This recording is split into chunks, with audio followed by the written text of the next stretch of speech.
but RG3 was the second best quarterback on the field Friday night. Top honor belonged to Jameis Winston, who backed up off-season hype that was heaped on him. Griffin had his moments. First he hit Josh Gordon, remember him?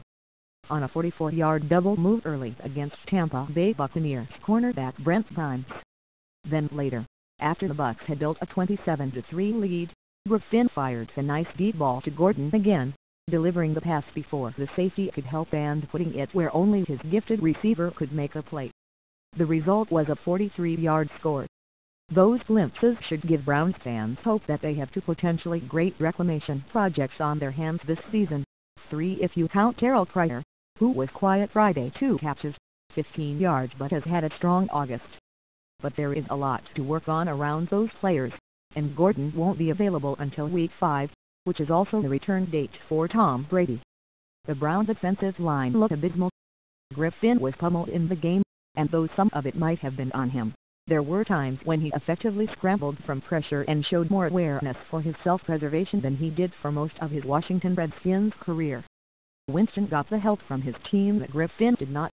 The Buccaneers were challenged by head coach Dirk Koetter to start faster, in all 3 phases, after some so-so performances, both in the 2 preseason games and joint practices with the Jacksonville Jaguars.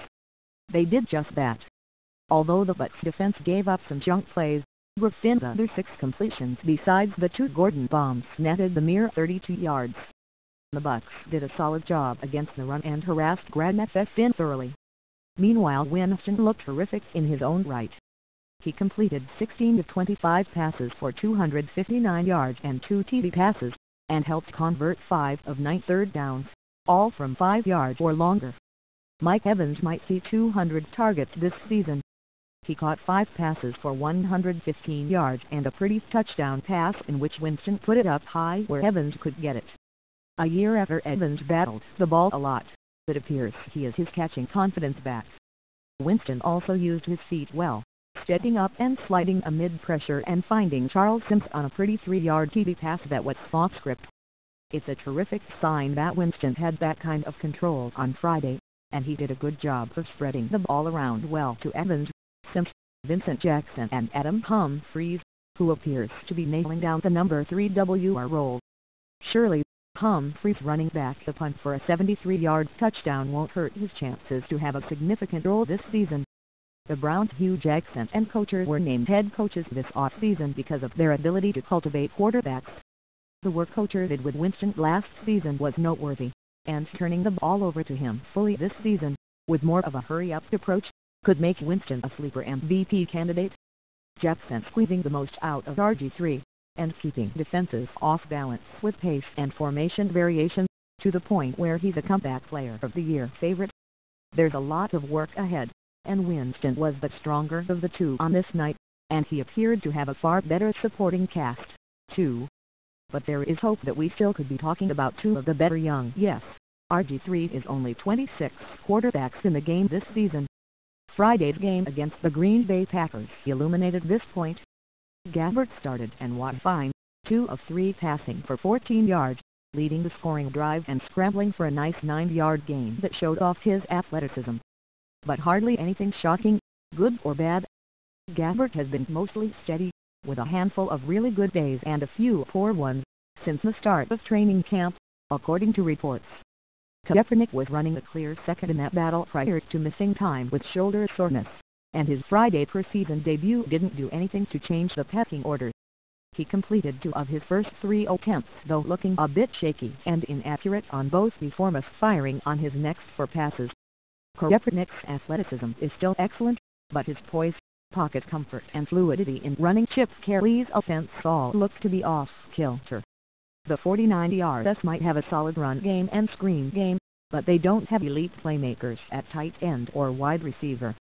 So the likelihood is that the more accurate hand poise of the 2 quarterbacks is going to be the one who is out there for the second game of the Monday night doubleheader in Week 1 versus the Los Angeles Rams. Right now it's hard to picture Kaepernick being that man.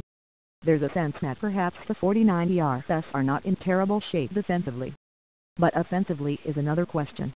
The line is still in flux, the pass catchers are underwhelming and, most concerning, the quarterbacks have not been great. Gabbert has been fine, and that could work for week 1. But how long will Kelly ride him?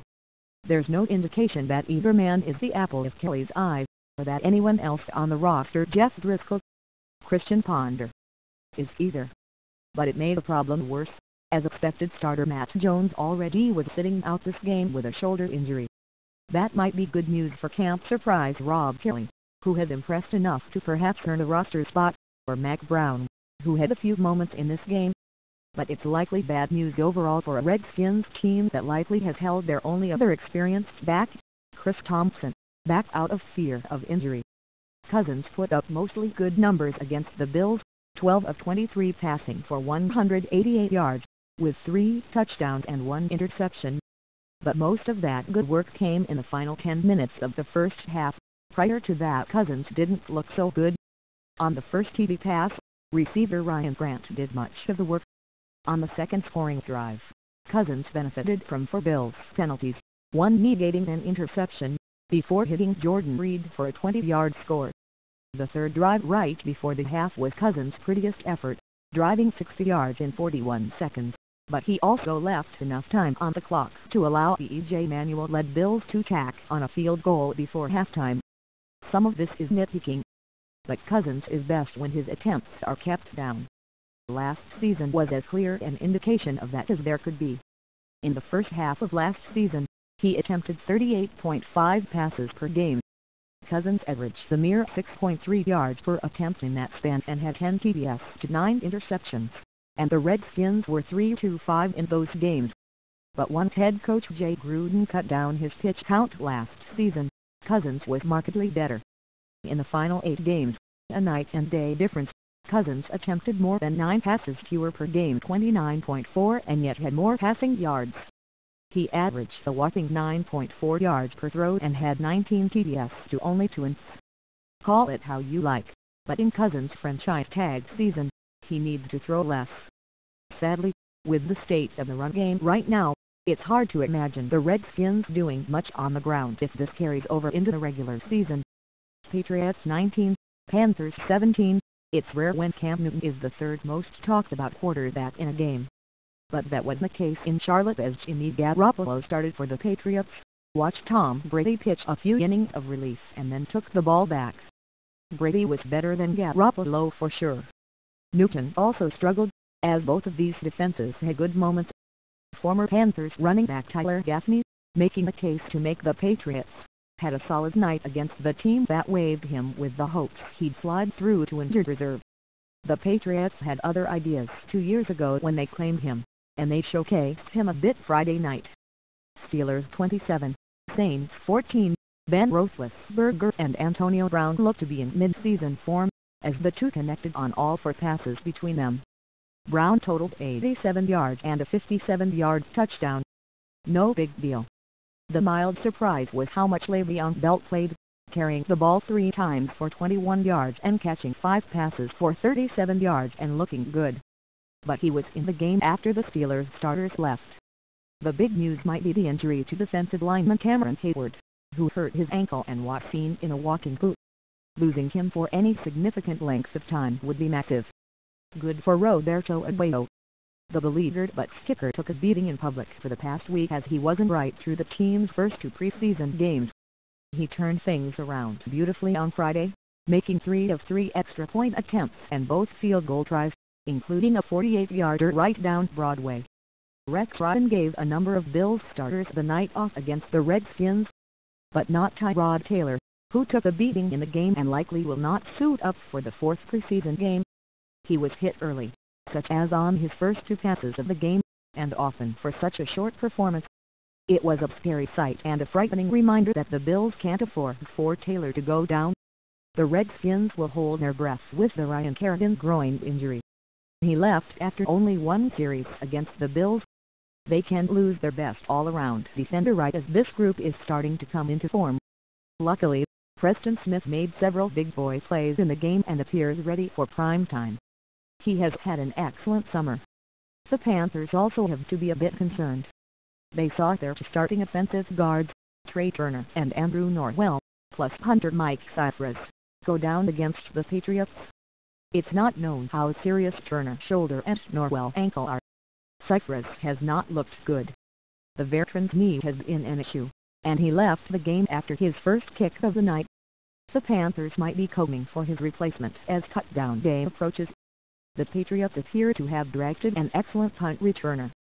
Cyrus Jones, who was exceptional at the job at Alabama, showed off that prowess with a 60-yard return which he almost broke for a score that set up the New England touchdown. The team typically has given Julian Edelman and Danny Amendola those beauties, but both are working their way back into full health. Having Jones back there can allow the Patriots to feel comfortable about the beauties, even with the rookies handling them.